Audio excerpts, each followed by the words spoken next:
ជំរាបសួរបងប្អូនទាំងអស់គ្នាការសង្កេតមើលថ្ងៃផុតកំណត់ទៅលើតំណែងរបស់យើងនៅក្នុងទីផ្សារអញ្ចឹងមានន័យថាពេលដែលយើងទៅទិញតំណែងអ្វីមួយ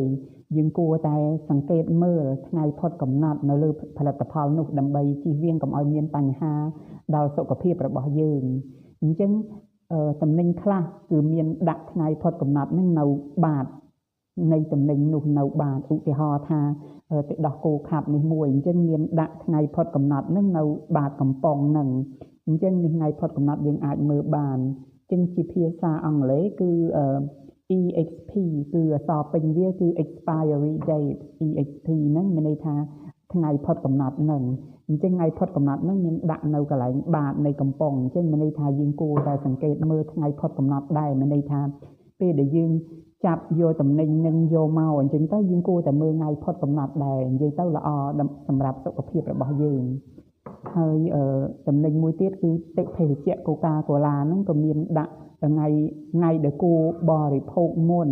ថ្ងៃដែលគួរបរិភោគមុនហ្នឹងគឺនៅបាតកំប៉ុងដែរគឺ BB មានន័យអក្សរពេញគឺ best before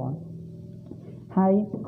អក្សរ EXP និង best before ហ្នឹងខុសគ្នាដូចម្ដេចនិយាយទៅវាជា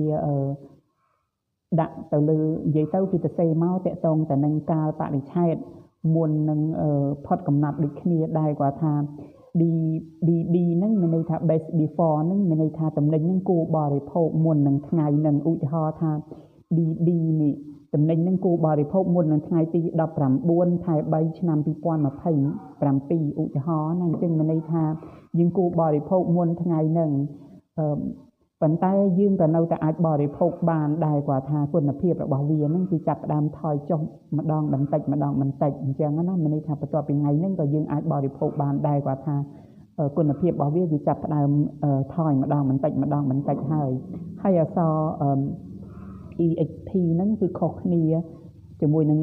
BB ហ្នឹងត្រង់ថា EXP ហ្នឹងមានន័យថាផុតកំណត់ហើយគឺយើងមិនអាចប្រើផលិតផលហ្នឹងបានទៀតទេនឹងឯងអញ្ចឹងនេះគឺជាការមើលថ្ងៃផុតកំណត់ទៅលើតំណែងដែលយើងទិញអញ្ចឹងមានន័យថាយើងគួរតែចំណាយពេលតិចតួចមើល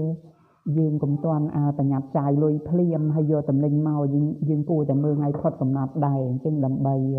សុខភាពរបស់យើងចំណាយពេលតែមួយផ្លែតមើលក៏បានដែរនឹងឯងអានឹងជាវិធីមើលថ្ងៃផុតកំណត់អញ្ចឹងមានតំណែងដែលខ្ញុំលើកឡើងហ្នឹងមាននៅបាតកំប៉ុងហើយតំណែងខ្លះក៏មានដាក់នៅចំហៀងឬមួយក៏ដាក់នៅគម្របនៃដបនៃកំប៉ុងជាដើមហើយនេះគឺជាអត្ថប្រយោជន៍នៃការយកចិត្តទុកដាក់សង្កេតមើលថ្ងៃផុតកំណត់មកលើតំណែងរបស់យើងអរគុណសម្រាប់ការទស្សនាជម្រាបលា